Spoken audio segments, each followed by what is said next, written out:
국회의원과 보건복지부 장관을 지냈으며 시사평론가 현직 작가로 활동하며 어마어마한 지식과 탁월한 논리로 상대방을 압도하고 대중을 설득하게 만드는 대한민국 3대 진보 스피커이자 토론의 제왕, 바로 유시민입니다.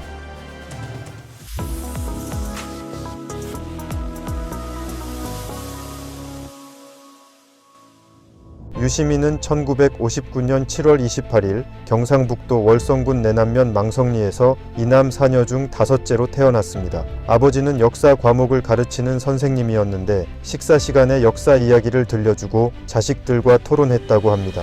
당시 유시민은 본인은 식사를 꼬박꼬박 잘 먹는데 학교 친구들은 옥수수죽을 받아 끼니를 때우는 모습을 보고 가난에 대해 고민했다고 합니다.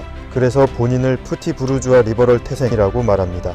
유시민은 고교 시절 성적이 상당히 우수했는데 본인뿐 아니라 누나 유시추는 고려대학교, 여동생 유시주는 서울대학교를 입학할 정도로 타고난 브레인 집안입니다. 아마도 어린 시절 책을 많이 읽고 자식들과 토론하는 아버지의 영향이 클 거로 생각합니다. 고교 졸업 후 아버지는 철학을 배워 철학자가 되라는 권유를 했으나 유시민은 서울대학교 사회계열에 입학합니다. 유시민은 우연한 계기로 글쓰기 재능을 발견하게 되는데 1980년 서울의봄 때 서울대 총학생회 대의원회 의장으로 학교에 남아있는 와중에 신군부에 체포되어 계엄사 합수부에서 조사받을 때 일입니다. 당시 조사실로 들어온 수사국장이 유시민이 쓴 진술서를 보더니 야, 글 진짜 잘 쓰지 않냐? 라고 칭찬해 오, 내가 글을 잘 쓰는 가봐 라고 깨달았다 합니다. 거기에 그 천재성을 세상에 알린 전설적인 글이 있는데 바로 옥중에서 쓴 항소이유서입니다. 서울대 프락치 사건 주모자로 몰려 징역 1년 6개월을 선고받았는데 당시 변호사의 권유로 항소이유서를 쓰게 됩니다. 항소이유서는 200자, 원고지 100장 분량에 달하는 엄청난 양으로 옥중에서 약 14시간에 걸쳐 퇴고 없이 한 번 만에 쓰인 글입니다. 화려한 수사와 문장의 절절함이 담긴 명문으로 교도관도 항소이유서를 보고는 학생들이 데모를 할 만하겠더라고 말했다고 합니다. 이후 사회로 나와 드라마 각본가, 소설가로 잠깐씩 활동하다가 유시민의 대표 저서 베스트셀러 거꾸로 읽는 세계사를 출간합니다. 출판된 이후 100만 부 이상이 팔릴 정도로 유명한 저서인데 과거 운동권에서는 필독서라고 불릴 만한 책이었다고 합니다. 1988년 유시민은 민주화 운동으로 경찰수 배중이었는데 당시 이해찬 초선 의원이 자기 보좌관으로 오면 수배를 풀어준다고 하여 보좌관 생활을 시작하게 됩니다. 이 시절 유시민은 운명적 만남을 하게 되는데 바로 노무현 전 대통령입니다. 당시 노무현 의원과 이해찬 의원 모두 국회 노동위 소속이었는데 유시민은 한눈에 저분은 대통령감이다 라고 생각했다 합니다. 그 이유는 노무현 의원이 썼던 언어 때문인데 정치인 특유의 하나마나 한 말을 하지 않고 콘텐츠가 확실하면서 자신만의 언어로 표현하는 게 두드러졌기 때문입니다.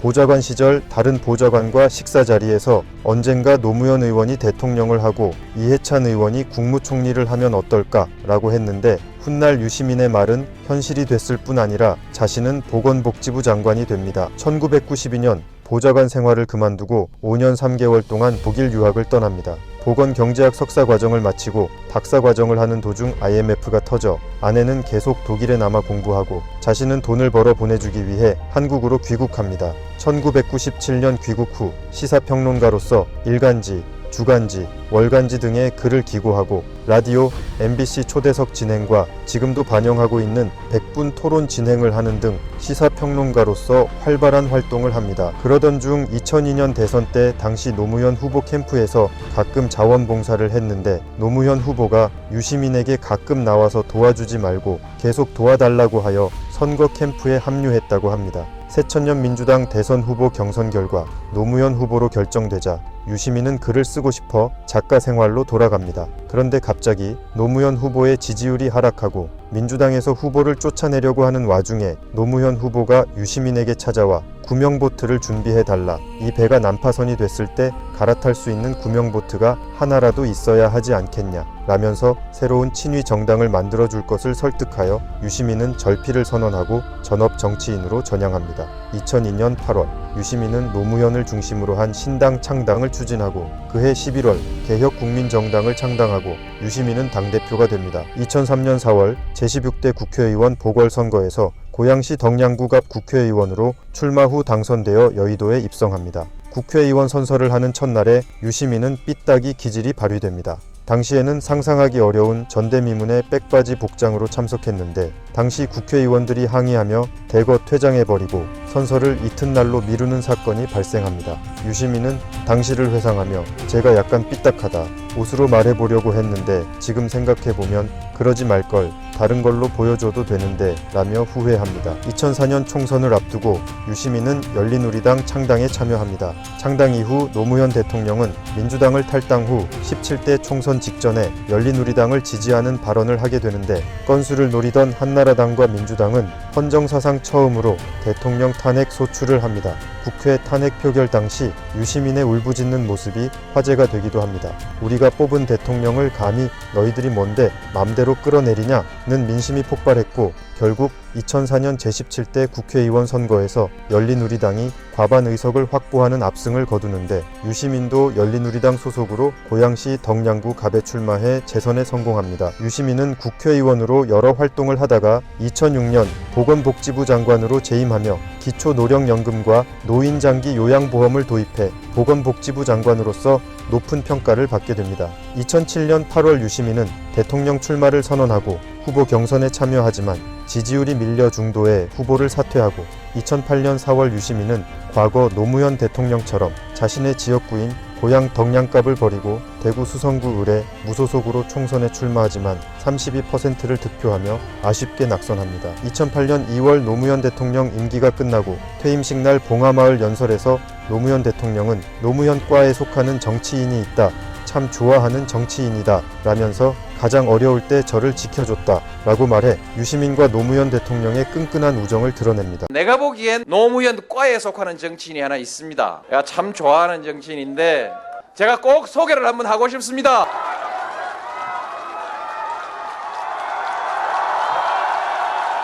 오늘 제가 꼭 그렇게 고마움을 표시하고 싶었던 것은 가장 어려울 때 저를 지켜줬습니다.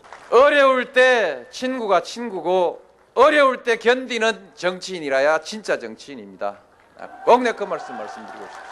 하지만 그 말이 채 얼마 가지 않은 2009년 5월 23일 노무현 전 대통령은 이명박 정부의 검찰에게 무리한 수사를 받다가 컴퓨터에 유서를 작성하고 봉화산 부엉이 바위에서 투신하는 비극이 발생합니다. 이 아픔은 유시민에게 큰 분노와 상처를 남겼습니다. 이후 유시민은 2010년 국민참여당을 창당해 5회 지방선거 경기도지사로 출마하지만 한나라당 김문수 후보에게 고작 4% 차이로 아쉽게 낙선합니다. 그 후 국민참여당은 민주노동당과 진보신당과 합당해 통합진보당을 만들고 유시민은 2012년 총선에서 통진당 비례대표 12번으로 출마하지만 낙선하고 총선이 끝난 다음 계파 갈등으로 탈당해 진보정의당을 결성하지만 2013년 2월 자신의 트위터에 너무 늦어버리기 전에 내가 원하는 삶을 찾고 싶어서 직업으로서의 정치를 떠난다면서 정계 은퇴를 선언합니다. 유시민은 그때부터 지금까지 정계 복귀에 대해 수없이 질문을 받았지만 지금의 삶이 더 행복하다며 정계 복귀 의사가 없다고 단호히 말합니다. 정계 은퇴 후 작가로서 글을 쓰고 팟캐스트에 출연해 정치평론가로 활동하다가 2016년 JTBC 시사 예능 프로그램인 썰전에서 진보 패널로 출연하게 됩니다. 상대 패널인 전원책과 티키타카하며 꿀잼 케미를 보여주어 나날이 인기가 올라가고 박근혜 최순실 게이트 당시에는 무려 10%의 시청률을 달성하기도 합니다. 여담이지만 저도 이때 썰전에 출연한 유시민의 탄탄한 논리에 매료되어 정치에 관심을 가지기 시작했습니다. 아무튼 손석희가 진행하는 JTBC 뉴스룸과 뉴스룸 토론 등에 출연하여 탁월한 논리로 상대방을 압도하는 모습을 보여주고 예능에 출연해서는 유머러스하고 지적인 이미지를 보이면서 대중의 인기를 한 몸에 받게 됩니다. 2017년 7월 당시 한국인이 사랑하는 프로그램 1위, 2위, 3위 중에서 2위, 3위 양쪽 프로에 출연하는 유일한 인물이 될 정도로 상당한 영향력이 있다는 것을 보여주기도 합니다. 2018년 암호화폐 논란이 있자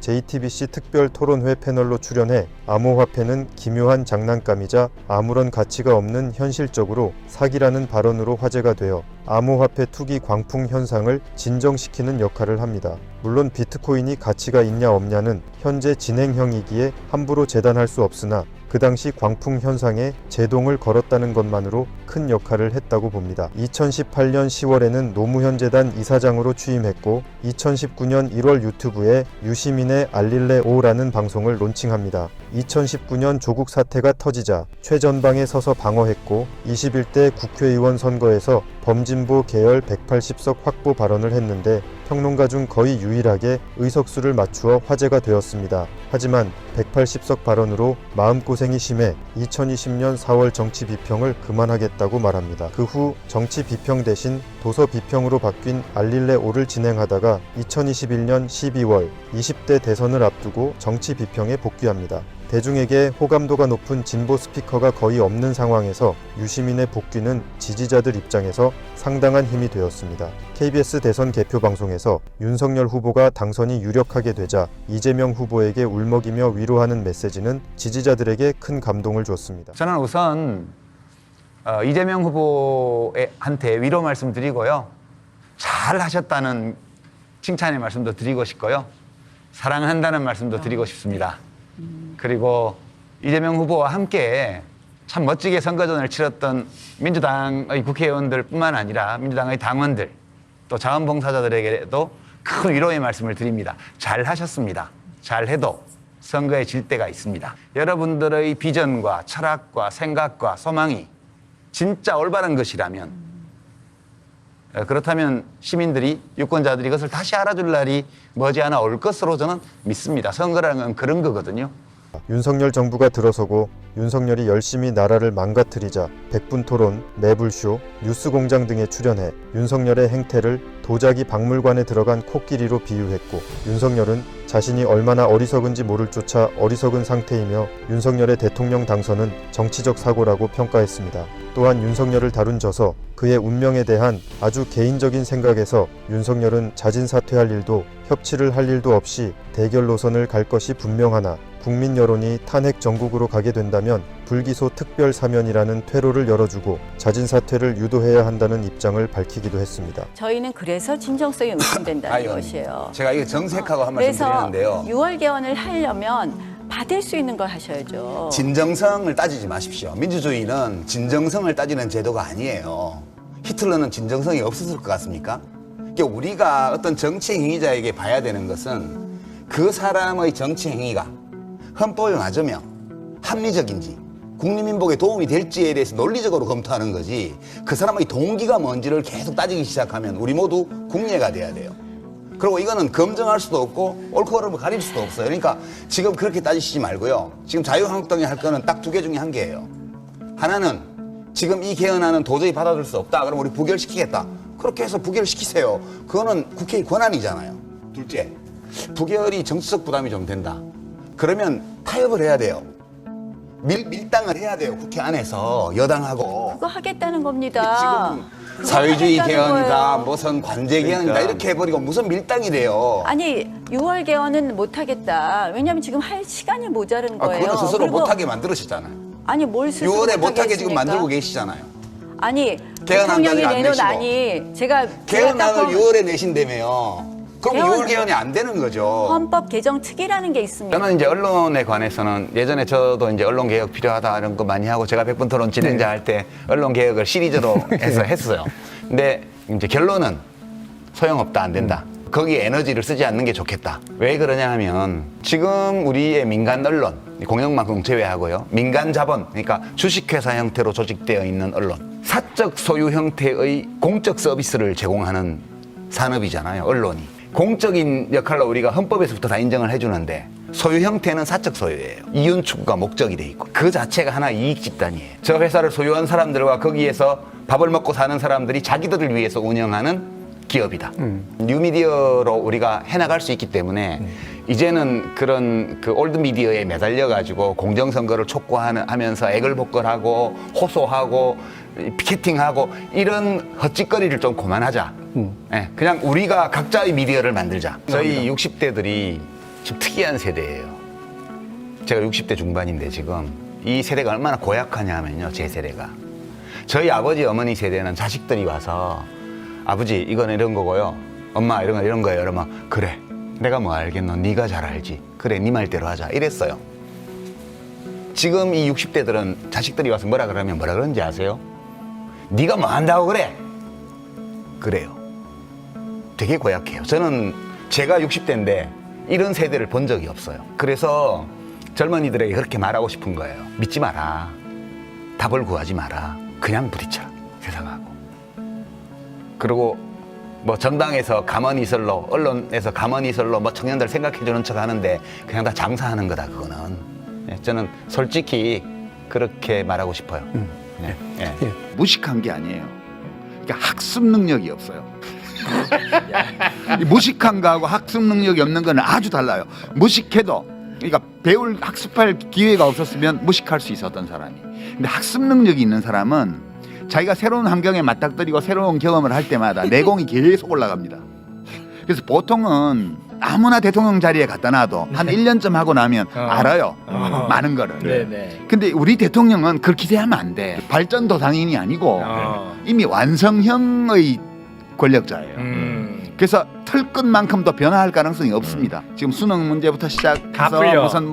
무슨 일본 그 핵폐수 문제에 대한 대처 모든 것이 다 이걸로 다 이해가 돼요. 지금 반도체 문제까지 다. 다 풀리는 거예요? 네, 다 이해가 됩니다. 지금 대한민국 정부의 모든 행정과 행위는 현재의 대통령의 생각과 감정 상태를 벗어나지 못해요. 앞으로 4년 동안 계속.